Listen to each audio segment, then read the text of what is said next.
ఈరోజు వాగ్దానంగా పరిశుద్ధ గ్రంథాలు తెరిచి తెస్సలోనికలకు రాసినటువంటి 2వ పత్రిక 3వ అధ్యాయము 3వ వచనాన్ని మనం చూస్తే, ప్రభువు నమ్మదగినవాడు, ఆయన మిమ్మును స్థిరపరచి దుష్టత్వము నుండి కాపాడును.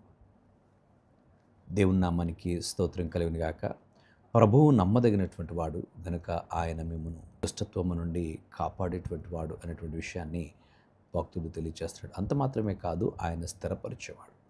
దేవాది దేవుడు మనను స్థిరపరిచేవాడు, బలపరిచేవాడుగా ఆయన ఉన్నాడు.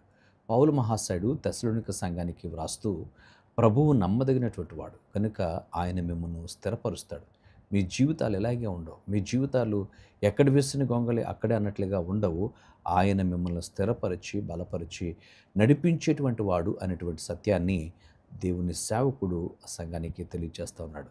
ప్రభునందు ప్రియమైన దేవుని బిడ్డలారా, మనలను ఆయన స్థిరపరిచేవాడు, ఆయన మనల్ని బలపరిచేవాడు, ఆయన మనల్ని హెచ్చించేవాడు కనుక ఆయన నమ్మదగినటువంటి వాడు. వాగ్దానం చేసినటువంటి దేవుడు నమ్మదగినటువంటి దేవుడు గనుక మనలను విడువనటువంటి వాడు. ఎడబాయినటువంటి క్రీస్తు వైపు మనం చూచినప్పుడు ఆయన నిన్ను స్థిరపరిచేవాడు. ఏ విషయాన్ని గురించి నువ్వు చింతిస్తూ ఉన్నావు, ఏ విషయాన్ని గురించి నువ్వు బాధపడుతూ ఉన్నావు, ప్రభువు స్థిరపరిచి బలపరిచి దుష్టత్వం నుండి నిన్ను కాపాడేవాడుగా ఉన్నాడు.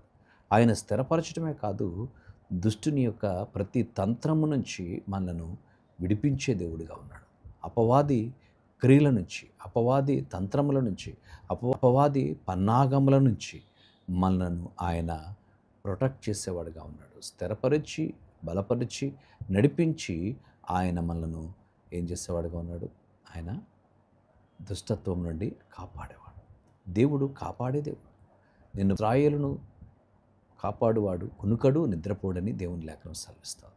నిన్ను కూడా ఆయన కాపాడి భద్రపరిచి బలపరిచే దేవుడుగా ఉన్నాడు. ఆయనకు మన హృదయాలు అప్పగించి, ఆయనకు మన జీవితాలు అప్పగించి ప్రార్థన చేద్దాం. దేవుడు మన పనిపాటల్లో అన్ని విషయాల్లో బలపరిచి స్థిరపరిచి కాపాడేవాడుగా ఉన్నాడు. అట్టి దేవునికి మన హృదయాలు అప్పగించి ప్రార్థన చేద్దాం.